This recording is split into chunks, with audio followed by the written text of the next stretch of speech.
हाय नमस्कार। मैं अविनाश कुमार आप लोग को पढ़ा रहा हूँ क्लास 10th का बायोलॉजी, जिसको हिंदी में जीव विज्ञान कहते हैं कि नहीं।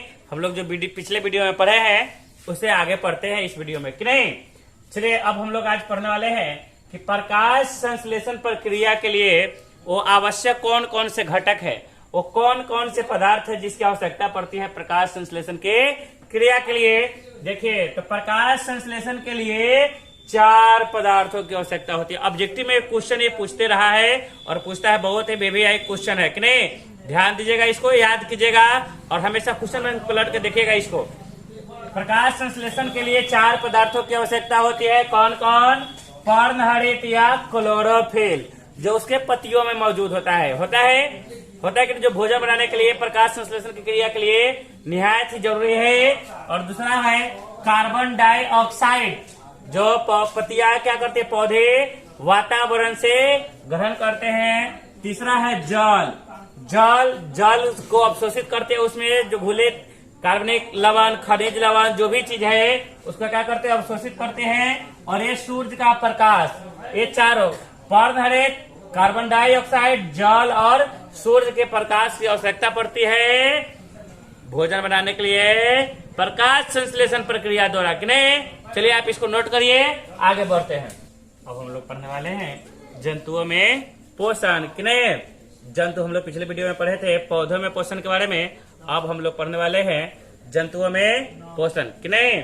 तो जान लीजिए जितने भी जंतु है ना वो सभी क्या होते हैं, परपोषी होते हैं, अर्थात अपने भोजन के लिए दूसरे जीवों पर निर्भर रहते कि नहीं।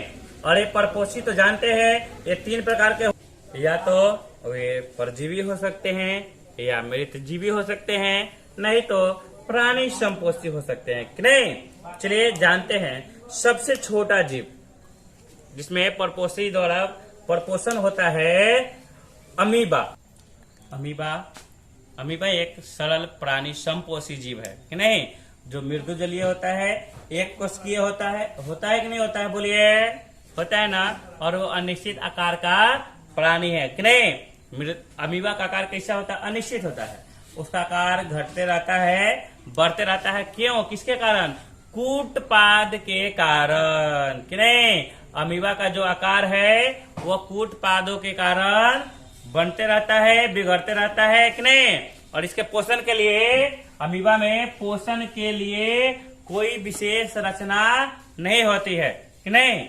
अमीबा में पोषण के लिए कोई विशेष रचना नहीं होती है, ये अपने कूटपाद के मदद से ही भोजन को ग्रहण करते हैं, भोजन का पाचन करते हैं कि नहीं। और अमीबा एक कोशिकीय प्राणी है कि नहीं, सरल एक कोशिकीय प्राणी है। और कैसा है, प्राणी संपोषी है। एक कोशिकीय प्राणी किसे कहेंगे, एक कोशिकीय जीव किसको कहेंगे, तो जिन जीवों का शरीर एक कोशिका का बना होता है, उनके सारी जीवन संबंधी जितने भी क्रियाएं हैं एक ही कोशिका के द्वारा होता है, उन्हें एक कोशिकीय जीव कहते हैं कि नहीं। और जिन जीवों का शरीर एक से अधिक कोशिकाओं का, बहुत सारे कोशिकाओं का बना होता है, उन्हें बहुकोशिकीय जीव कहते हैं। चलिए आगे पढ़ते हैं, नोट करते हैं, इसको मिटाते हैं। अमीबा में जो पोषण है ना वह किन किन प्रक्रियाओं द्वारा पूर्ण होता है वो भी जान लेते हैं। सबसे पहले होता है अंतर्ग्रहण, मतलब अंदर लेना। तब उसके बाद क्या होता है, पाचन, और उसके बाद होता है बहिष्करण, मतलब उसको बाहर निकाल देना कि नहीं। ये 3 प्रक्रियाओं द्वारा अमीबा में पोषण जो है वो पूर्ण होता है कि नहीं। कौन कौन? पोषण जो होता है अमीबा में वो किन किन प्रक्रिया द्वारा, अंतर्ग्रहण, पाचन और बहिष्करण प्रक्रियाओं द्वारा होता है कि नहीं। और अमीबा जो है ना एक सरल आसान प्राणी संपोषी जीव है कि नहीं। अमीबा कैसा जीव है, सरल प्राणी संपोषी जीव है। और अमीबा जो है उसका प्रचलन अंग कौन है, ये ध्यान रखिएगा।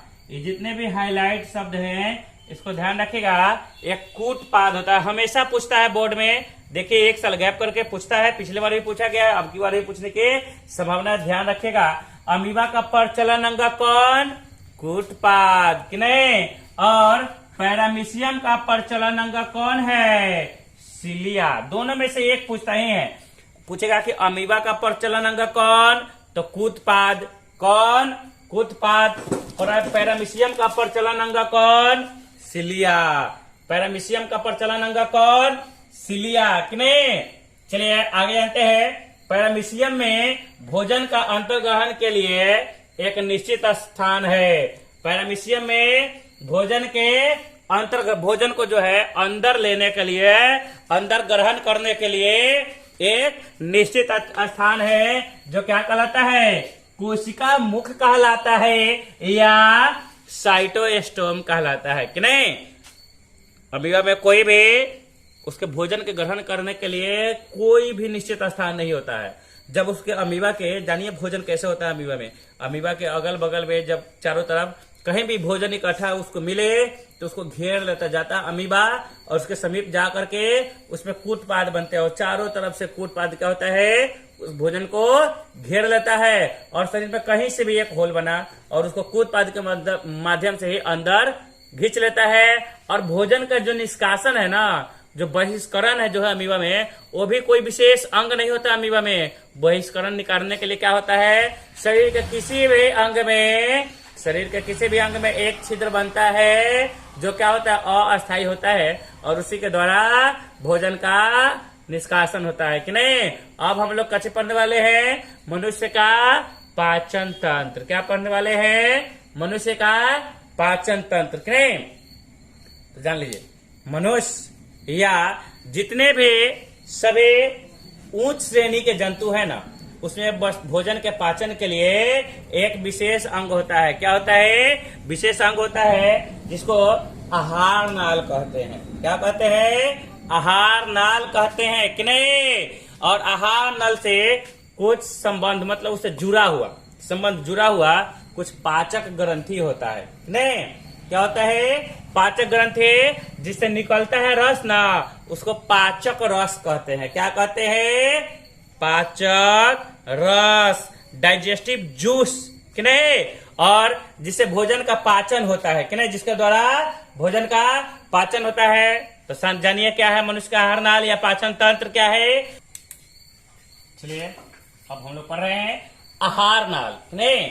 आहार नाल और इससे जुड़े हुए पाचक ग्रंथियां, मतलब आहार नाल और इससे संबंध, मतलब जुड़े हुए पाचक ग्रंथियां और पाचन क्रिया, कि नहीं?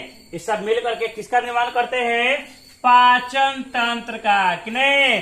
डाइजेस्टिव सिस्टम का, कि नहीं?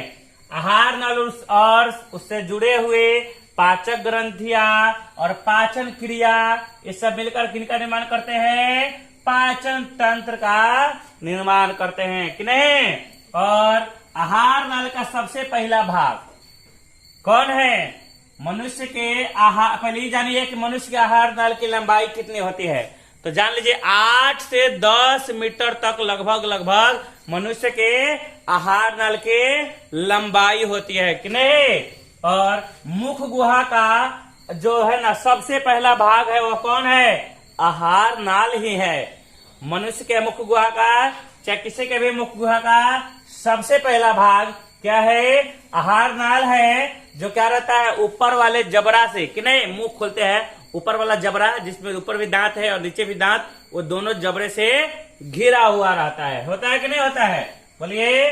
और अगला है मनुष्य को भोजन के, हम लोग को जो है ना, हम लोग खाते हैं तो तीता है कि मीठा है कि खट्टा है कि कड़वा है, इसका स्वाद कैसे पता चलता है मनुष्य को? जानते हैं?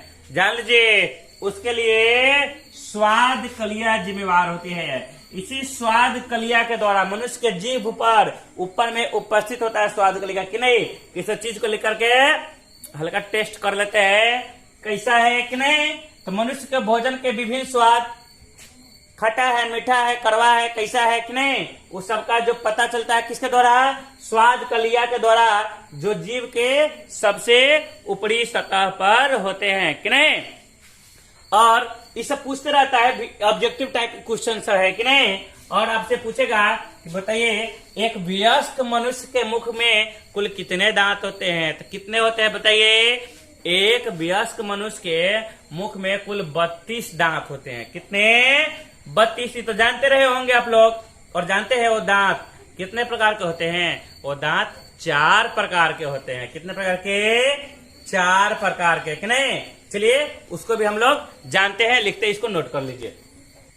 चलिए अब हम लोग हमने लिख दिया यहाँ, मनुष्य के मुख में कुल कितने दांत होते हैं? कितने होते हैं? अभी हमने बताया 32 होते हैं। कितने?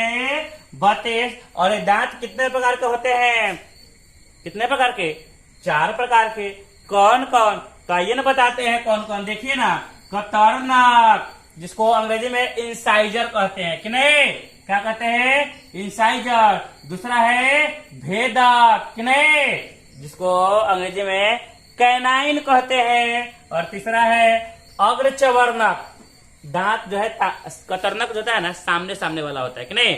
और यहाँ पे थोड़ा नुकीला टाइप में जो रहता है ना, यहाँ पे जो ये पे किसी गन्ना उन्ना खींचे हैं, दग पकड़ते हैं, दांत से फंसा कर तब खींच देते, कि नहीं? तो क्या होता है? वो भेदक का काम करता है। किसका? भेदक का। और उसके बाद जो होता है ना अग्रचवर्णक, चौह, हम लोग अपने भोजपुरी भाषा में उसको चौह बोलते हैं, कि नहीं? तो आगे वाला जो चवर्णक है ना, उसको अग्रचवर्णक कहते हैं। अंग्रेजी में उसको प्रीमोलर कहते हैं। और अगला है चवर्णक, जिसको मोलर कहते हैं, कि नहीं? अब हम लोग पढ़ेंगे, हमने लिख दिया। अगला क्वेश्चन है कि मनुष्य के मुख गुहा में, यहाँ पे मेरे छूट गया, कि नहीं? तो मनुष्य के मुख गुहा में कुल कितनी जोड़ी लार ग्रंथियां? लार समझते हैं ना, लार लेर, कि नहीं?